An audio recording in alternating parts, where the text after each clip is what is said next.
अब जो चौथा अध्याय था, चौथा अध्याय का टॉपिक है इसमें सारणिकों के गुणधर्म। तो अब इस वीडियो में बताऊंगा मैं कि सारणिकों के क्या क्या गुणधर्म होते हैं। तो इसमें पहला गुणधर्म देखना कि पहला गुणधर्म, यदि कोई एक ऐसा सारणिक लेता हूं जिसमें किसी एक पंक्ति के सभी अवयव 0 हो, यदि इस सारणिक का मान ज्ञात करेंगे R1 के सापेक्ष, या यदि इसका मान ज्ञात करते हैं तो 0 माइनस 0 इक्वल टू वैल्यू कितना आ गया है 0। तो सारणिक का जो पहला गुणधर्म है, पहला गुणधर्म यह है कि यदि किसी सारणिक के किसी एक पंक्ति या एक स्तंभ के सभी अवयव शून्य हो तो उस सारणिक का मान शून्य होता है। तो इसको लिखते हैं फिर अब इसमें।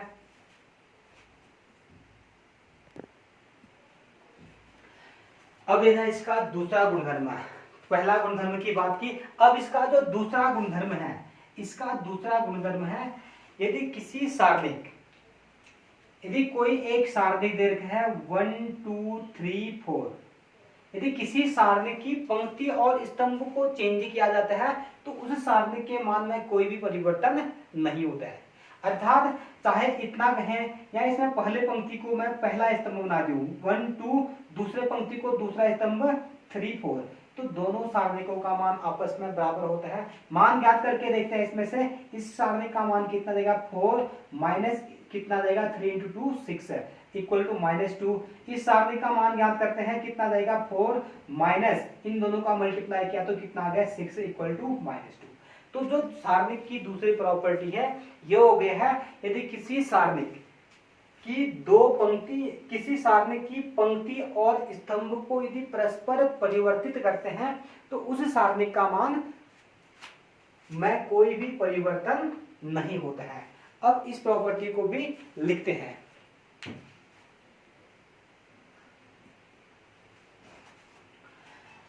अब सारणिक की जो तीसरी प्रॉपर्टी है, तीसरी प्रॉपर्टी है यदि किसी सारणिक की दो पंक्तियों को या दो स्तंभों को परस्पर चेंज किया जाता है, दो पंक्ति को या दो स्तंभों को परस्पर चेंज किया जाता है तो उनका चिन्ह में परिवर्तन हो जाता है। जैसे एक सारणिक कहता हूं 1 2 3 4, अब इनके दो पंक्ति, दोनों पंक्ति को चेंज कर रहा हूं मैं, पहले पंक्ति को दूसरा पंक्ति, दूसरे पंक्ति को पहला पंक्ति। तो चेंज करने पर पहला पंक्ति क्या बन जाएगा 3 4 और दूसरा पंक्ति क्या बन जाएगा 1 2। यदि दोनों का मान ज्ञात करते हैं तो देखना तो क्या अंतर आता है इसमें, इन दोनों का मान में कितना देगा 4 माइनस इन दोनों का गुणा करेंगे तो 6 इक्वल टू -2, इन दोनों का गुणा करेंगे तो 6 माइनस कितना देगा फिर इन दोनों का गुणा 4 इक्वल टू 2। जैसे दो पंक्ति को परस्पर चेंज किया, इसकी वैल्यू -2 आ रहा है, इसकी वैल्यू +2 आ रहा है, केवल चिन्ह में परिवर्तन आ रहा है। या सेम हम ऐसा करें, अब पहले पंक्ति को बनाए पहले पंक्ति को दूसरा, पहले पंक्ति की जगह दूसरा पंक्ति लिख दें और दूसरे पंक्ति की जगह पहला पंक्ति लिखें, या पहले स्तंभ की जगह दूसरा स्तंभ और दूसरे स्तंभ की जगह पहला स्तंभ लिखें, तब भी उसके केवल चिन्ह में परिवर्तन होगा। अब इसको भी लिखते हैं, इसकी जो प्रॉपर्टी है इस प्रॉपर्टी को मैं यहां पर लिखता हूं, तो लिखते हैं इसको।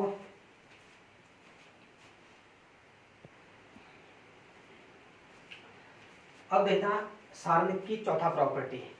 तो अभी तक हमने सारणिक की टोटल 3 प्रॉपर्टी बता दिया। ऐसा पहला कहा यदि किसी सारणिक की एक पंक्ति या एक स्तंभ के सभी अवयव शून्य हो तो उस सारणिक का मान शून्य होता है। नंबर दूसरा कहा यदि पंक्ति और स्तंभ को चेंज किया जाता है तो सारणिक के मान में कोई परिवर्तन नहीं होता है। और नंबर तीसरा कहा यदि दो पंक्तियां दो स्तंभ को चेंज करते हैं तो उसका चिन्ह परिवर्तित हो जाता है।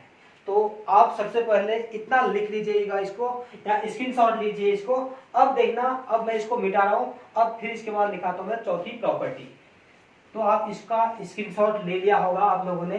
अब देखना फिर जो इसकी चौथी प्रॉपर्टी है, सारणिक का जो चौथा प्रॉपर्टी दे रहा है, चौथा प्रॉपर्टी है इसमें यदि कोई एक सारणिक दिया हो और किसी सारणिक के कोई दो पंक्ति या कोई दो स्तंभ के अवयव आपस में समान दिया हो।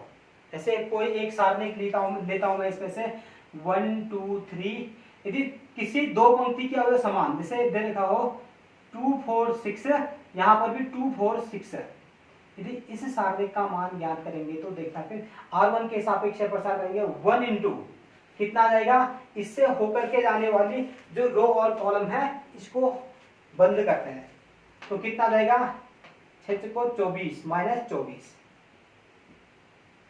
फिर माइनस 2 इंटू 2 से होकर के रो कॉलम को बंद किया तो कितना आ जाएगा 6 इंटू 12 माइनस 12, फिर आ जाएगा प्लस 3 इंटू 3 से होकर के यानी रो कॉलम को बंद किया तो 4 इंटू 2 8 माइनस 8 माइनस 8, ये वैल्यू भी कितना आ गया 0 माइनस 0 प्लस 0 इक्वल टू 0।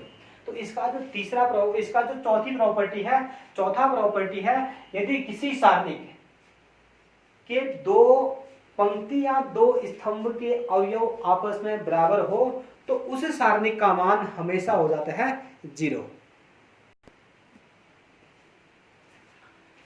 अब सारणिक की जो पांचवी प्रॉपर्टी है, इसकी पांचवी प्रॉपर्टी है यदि कोई एक सारणिक दीर्घ है, यदि किसी सारणिक का जैसे एक सारणिक लिखा 1 2 3 4,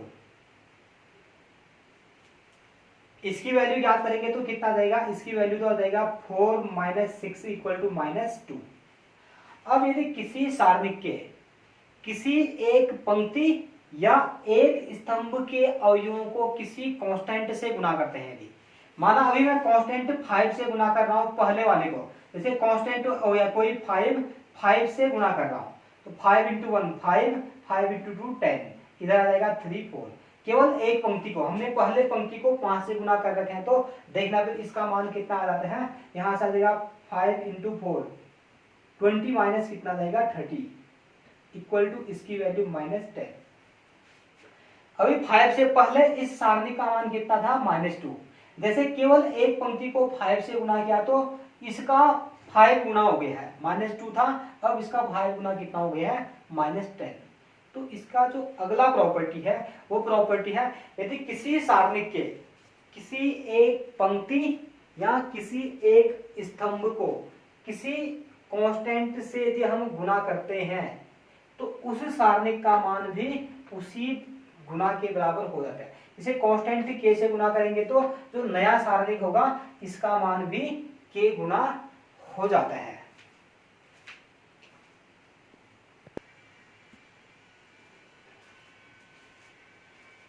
अब आप लोग इसकी शॉर्ट ले जाइए।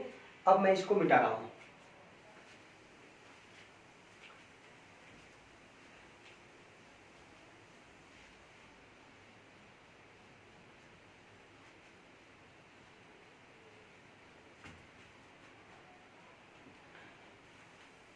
अब सारणिकों का जो छठा गुणधर्म है, अब सारणिकों का छठा गुणधर्म यह है कि यदि किसी सारणिक के किसी एक पंक्ति या एक स्तंभ के अवयव दो अवयवों के योगफल में दिया हो, जैसे पहला स्तंभ इस प्रकार से a1 plus b1, a2 plus b2, a3 plus b3 और दूसरा में तो 1 2 3 0 5 6 है। यहाँ इस प्रकार से दिया हो कभी किसी सारणिक के किसी एक पंक्ति या एक स्तंभ के अवयव दो या दो से अधिक अवयवों के योगफल के रूप में हो तो उस सारणिक को भी उतने ही सारणिकों के योगफल के रूप में लिखा जा सकता है। जैसे अभी पहला कॉलम इसका दो अवयवों के योगफल के रूप में है तो पूरे सारणिक को भी दो सारणिकों के योगफल के रूप में लिख सकते हैं। यदि इसका जो कॉलम होगा तीन अवयवों के योगफल के रूप में होगा तो सारणिक को भी तीन सारणिकों के योगफल के रूप में लिख सकते हैं और उसको इस प्रकार से लिखा जाता है, दो सारणिकों के योगफल के रूप में तो लिखते हैं और वह इस प्रकार से लिखेंगे। जैसे दूसरा और तीसरा तो कोई चेंज नहीं होगा, 1 2 3 ऐसा रहा, 0 5 6 है। यहाँ पर भी दूसरे में 1 2 3 को ऐसे लिखा, 0 5 6 है। लेकिन जो पहला कॉलम होगा पहले वाले में है a1 a2 a3, a1 a2 a3 और दूसरे वाले में आ जाएगा b1 b2 b3। तो इस प्रकार से यदि किसी सारणिक के किसी एक पंक्ति या एक स्तंभ के अवयव दो या दो से अधिक अवयवों के योगफल के रूप में हो तो उस सारणिक को भी दो या दो से अधिक सारणिकों के योगफल के रूप में लिखा जा सकता है। अब इसका जो लास्ट प्रॉपर्टी है, प्रॉपर्टी 7 में है, वो इस प्रकार से है। जैसे कोई सारणिक इस प्रकार से दिया हो A1 B1 C1 A2 B2 C2 A3 B3 C3, तो किसी भी सारणिक, यदि किसी सारणिक के किसी एक पंक्ति या एक स्तंभ में उसके संगत पंक्तियों या स्तंभों को किसी कांस्टेंट से गुणा करके यदि उसी में जोड़ देते हैं तो उसके मान में कोई भी प्रभाव नहीं पड़ता है।